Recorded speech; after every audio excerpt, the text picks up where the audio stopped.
തിരുവനന്തപുരം കാട്ടാക്കടയിൽ അഭിഭാഷകനെ തട്ടിക്കൊണ്ടുപോയ കേസിൽ ഒരു പ്രതി കൂടി അറസ്റ്റിൽ.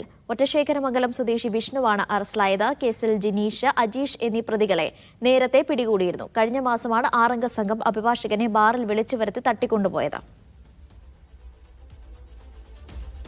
സനിസ ശോഭാചന്ദ്രൻ വിവരങ്ങൾ നൽകും. സനിസ, പ്രതികളെ എല്ലാവരെയും പിടികൂടാനായിട്ടുണ്ടോ ഇപ്പോൾ?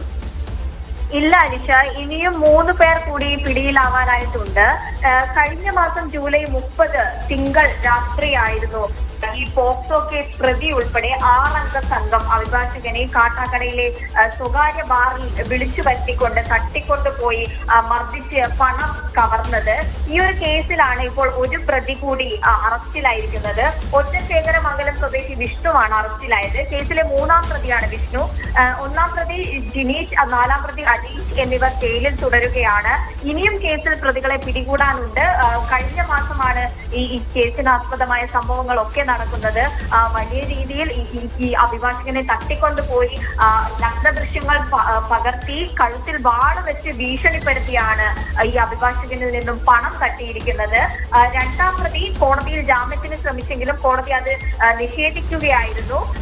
കേസിൽ ഇനിയും പ്രതികളെ പിടികൂടാനുള്ളത് കൊണ്ട് തന്നെ അന്വേഷണം തുടരുകയാണ്. അനീഷ, സനിസയാണ് വിവരങ്ങൾ നൽകിയത്.